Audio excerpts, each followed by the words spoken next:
شروع اللہ کے بابرکت نام سے جو نہایت مہربان اور مسلسل رحم فرمانے والا ہے، صلی اللہ علیہ وسلم۔ السلام علیکم ورحمۃ اللہ وبرکاتہ۔ آپ کو اچھی طرح یاد ہوگا کہ آج کا دن امہات المومنین کا دن ہوتا ہے، جنہیں ازواج مطہرات بھی کہا جاتا ہے، اور آج جو ام المومنین ہیں ان کا نام ہے حضرت زینب رضی اللہ تعالی عنہا بنت جحش۔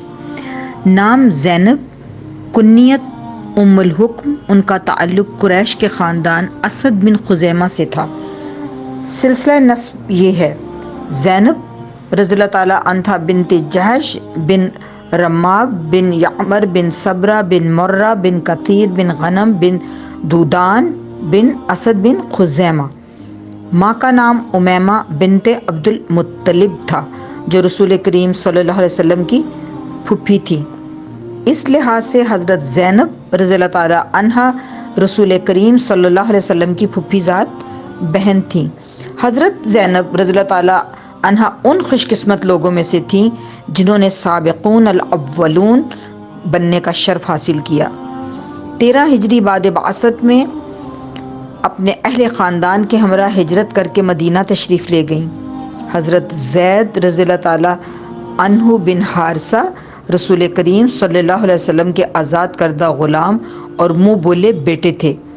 حضور صلی اللہ علیہ وسلم انہیں بے حد محبوب رکھتے تھے، اسی لیے آپ صلی اللہ علیہ وسلم نے حضرت زینب رضی اللہ عنہا کا نکاح حضرت زید رضی اللہ تعالی عنہ بن حارثہ سے کر دیا۔ نبی پاک صلی اللہ علیہ وسلم کی جتنی بھی ازواج مطہرات تھیں ان سب کی نکاح زمین پر ہوئے تھے، صرف حضرت زینب رضی اللہ تعالی عنہا بنت جحش کا نکاح آسمان پر ہوا تھا۔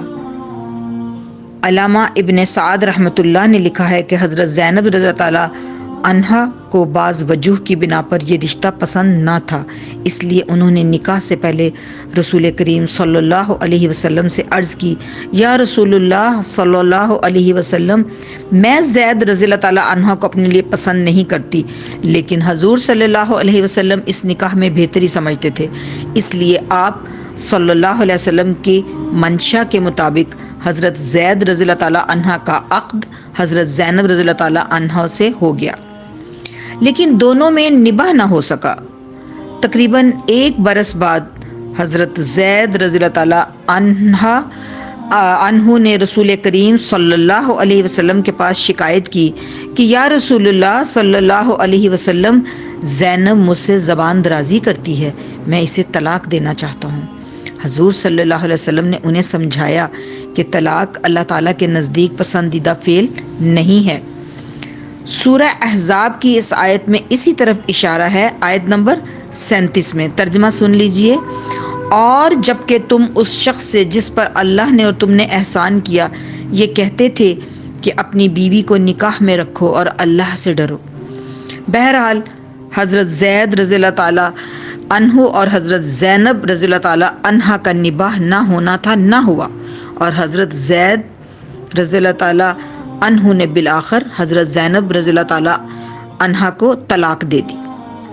جب حضرت زینب رضی اللہ تعالی عنہا ایام عدت پوری کر چکی تو حضور صلی اللہ علیہ وسلم نے خود ان سے نکاح کرنا چاہا، لیکن عرب میں اس وقت تک چونکہ رسوم جاہلیت کا اثر باقی تھا اور لوگ منہ بولے بیٹے کو حقیقی بیٹے کے برابر سمجھتے تھے، چونکہ حضرت زید رضی اللہ تعالی عنہ حضور صلی اللہ علیہ وسلم کے منہ بولے بیٹے تھے اور لوگوں میں زید رضی اللہ تعالی عنہ بن محمد صلی اللہ علیہ وسلم کے نام سے مشہور تھے، اور یہ واحد صحابی ہیں جن کا نام قرآن پاک میں آیا ہے۔ اس لیے حضور صلی اللہ علیہ وسلم کو عام لوگوں اور بالخصوص منافقوں کے اعتراض کے خیال سے اس نکاح میں تعامل ہوا، یعنی انہوں نے نہ کرنا چاہا۔ اللہ تعالیٰ کو چونکہ جاہلیت کی رسوم کو مٹانا منظور تھا، اس لیے یہ آیت نازل ہوئی۔ سورۃ الاحزاب آیت نمبر 37 ترجمہ سن لیجئے: تم اپنے دل میں وہ بات چھپاتے ہو جس کو اللہ ظاہر کر دینے والا ہے اور لوگوں سے ڈرتے ہو، حالانکہ اللہ اس کا زیادہ حقدار ہے کہ تم اس سے ڈرو۔ اس کے بعد اللہ تعالیٰ نے واضح الفاظ میں معترضین کو متنبہ کیا۔ سورۃ الاحزاب آیت نمبر 40 ترجمہ سن لیجئے۔ لوگو، محمد صلی اللہ علیہ وسلم تمہارے مردوں میں سے کسی کے باپ نہیں ہیں مگر وہ اللہ کے رسول اور خاتم النبیین ہیں۔ اور پھر حکم ہوا، سورۃ الاحزاب آیت نمبر 5، لوگوں کو ان کے حقیقی باپ کے نام سے پکارو۔ اب کوئی امر مانع نہیں تھا، چنانچہ حضور صلی اللہ علیہ وسلم نے یہ خدمت حضرت زید رضی اللہ تعالیٰ عنہ کو ہی تفویض کی کہ وہ آپ صلی اللہ علیہ وسلم کا پیغام نکاح لے کر حضرت زینب رضی اللہ تعالیٰ عنہ کے پاس جائیں۔ حضرت زید رضی اللہ تعالیٰ عنہ حضرت زینب رضی اللہ تعالیٰ عنہ کے گھر گئے اور کہا، زینب رضی اللہ تعالیٰ عنہ، رسول اللہ صلی اللہ علیہ وسلم تم سے نکاح کے خواہش مند ہیں۔ حضرت زینب رضی اللہ تعالیٰ عنہ نے جواب دیا، میں اللہ کے حضور استخارہ کرتی ہوں۔ یہ کہہ کر مصلے پر کھڑی ہو گئی۔ دیکھیں، اس سے ہمیں بھی یہ بات یعنی واضح ہوتی ہے کہ کوئی بھی بات اگر ہے تو ہمیں اللہ سے مشورہ کرنا ہے۔ استخارے کا مطلب ہی یہی، اللہ سے مشورہ کرنا۔ اور جس بچے یا بچی کی شادی ہونی ہو اس کو خود استخارہ کرنا چاہیے۔ یہ نہیں ہے کہ آپ یعنی دوسروں کو ریکویسٹ کریں یا جھجکیں، تو انسان خود استخارہ کر سکتا ہے۔ اس میں یہ بھی بہت بڑا لیسن ہے۔ اور یہ کہہ کر مصلے پر کھڑی ہو گئیں۔ ادھر اللہ تعالیٰ نے رسول کریم صلی اللہ علیہ وسلم پر وحی بھیجی۔ سورۃ الاحزاب آیت نمبر 37 ترجمہ سن لیجئے۔ پھر جب زید اس سے اپنی حاجت پوری کر چکا تو ہم نے وہ متعلقہ خاتون تیرے نکاح میں دی۔ گویا اللہ تعالیٰ نے خود حضور صلی اللہ علیہ وسلم کا نکاح حضرت زینب رضی اللہ تعالیٰ عنہا سے کر دیا۔ سبحان اللہ۔ اس کے بعد حضور صلی اللہ علیہ وسلم حضرت زینب رضی اللہ تعالیٰ عنہا کے مکان پر تشریف لے گئے اور بلا استئذان اندر چلے گئے، یعنی اجازت لینے کے بغیر اندر چلے گئے۔ صبح کو دعوت ولیمہ ہوئی جس میں روٹی اور سالن کا انتظام کیا گیا۔ حضور صلی اللہ علیہ وسلم نے حضرت انس رضی اللہ تعالیٰ عنہ کو لوگوں کو بلانے کے لیے بھیجا۔ 300 آدمی دعوت میں شریک ہوئے۔ 10 کی ٹکڑیوں میں وہ آتے اور کھانا کھا کر چلے جاتے۔ اتفاق ایسا ہوا، چند لوگ کھانا کھا کر باتوں میں مشغول ہو گئے اور اٹھنے کا خیال ہی نہ رہا۔ رسول کریم صلی اللہ علیہ وسلم انہیں اٹھنے کے لیے نہ فرماتے اور بار بار اندر آتے اور باہر جاتے۔ اسی مکان میں زینب رضی اللہ تعالیٰ عنہا بھی دیوار کی طرف منہ کیے بیٹھی تھیں۔ جب بہت دیر ہوئی تو حضور صلی اللہ علیہ وسلم کو تکلیف پہنچی۔ اس پر اللہ تعالیٰ نے آیت حجاب نازل کی۔ سورۃ الاحزاب آیت نمبر 53 ترجمہ سن لیجئے۔ اے لوگو جو ایمان لائے ہو، نبی صلی اللہ علیہ وسلم کے گھر میں بلا اجازت نہ چلے آیا کرو، نہ کھانے کے وقت کو تاکتے رہو۔ ہاں، اگر تمہیں کھانے پر بلایا جائے تو ضرور آؤ، پھر جب کھانا کھا چکو تو چلے جاؤ اور باتوں میں نہ لگ جاؤ، کیونکہ اس بات سے نبی صلی اللہ علیہ وسلم کو تکلیف ہوتی ہے۔ وہ تمہارے لحاظ سے کچھ نہیں کہتے مگر اللہ کو حق بات کہنے میں کوئی شرم نہیں۔ اور جب تم ازواج مطہرات رضی اللہ تعالیٰ عنہما سے کوئی چیز مانگو تو پردہ کی آڑ سے مانگو۔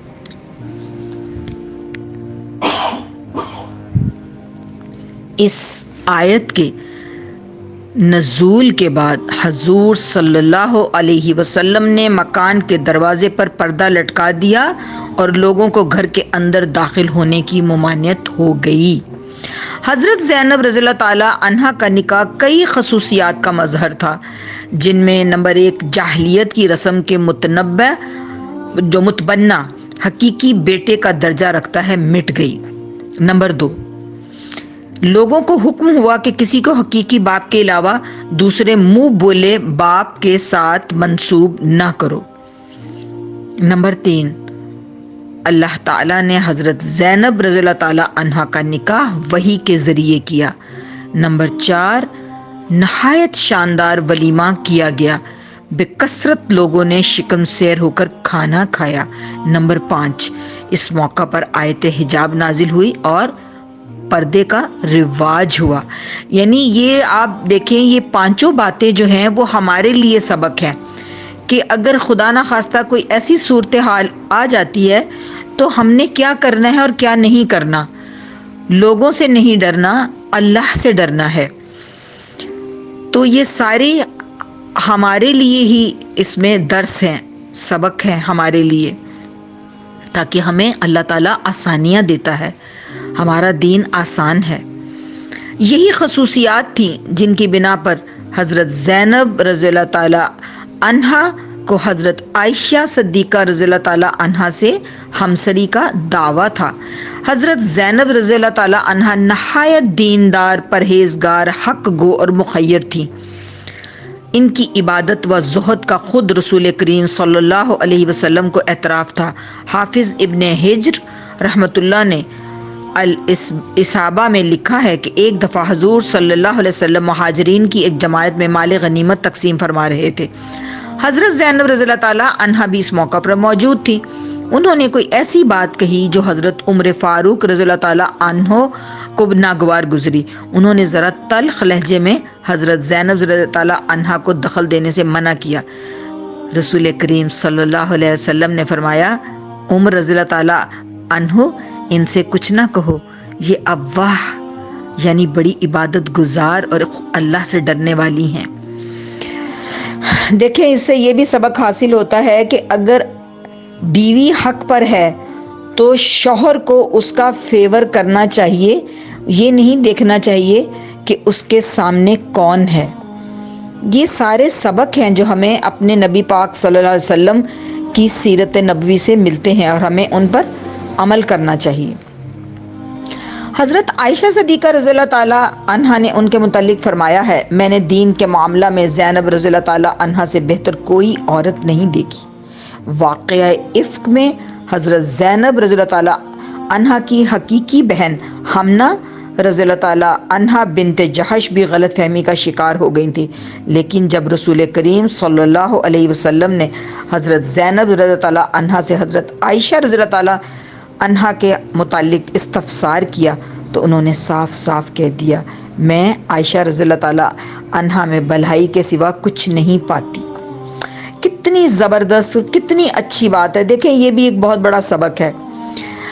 یعنی اگر کسی شوہر کی دو بیویاں ہیں تو وہ سوکن ہونے کے ناطے اس سے اپنی کڑ نہ نکالے کہ اگر کوئی تہمت جھوٹی لگی ہے تو اس پر اور زیادہ وہ یعنی کہ مرچ مسالہ ڈالے، بلکہ اس کا کیا کام ہے کہ جیسے ازواج مطہرات امہات المومنین نے کیا ویسے ہی کرنا ہے کہ جو حق اور سچ بات تھی وہ انہوں نے حضرت زینب رضی اللہ تعالیٰ عنہا نے کہی حضرت عائشہ رضی اللہ تعالیٰ عنہا کے بارے میں، ورنہ وہ حسد کے مارے اور زیادہ بڑھا چڑھا کر اس بات کو پیش کر سکتی تھی۔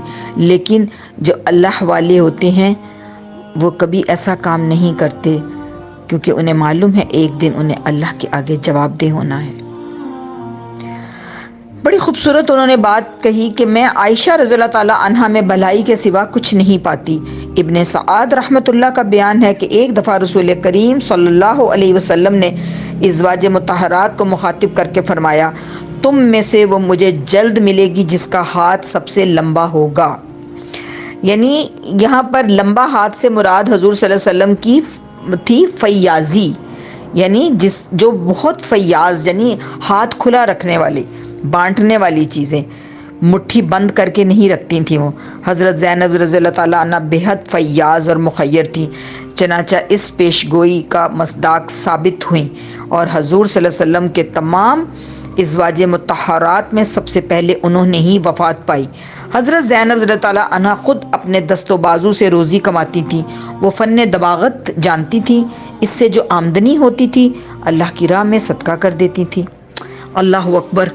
اس میں بس سبق ہی سبق ہے کہ ہم ایسے یعنی انسان ہیں کہ ہم تو اپنے لیے ہی پورا نہیں کر پاتے اور ہر وقت ناشکری ہم لوگوں میں ہوتی ہے.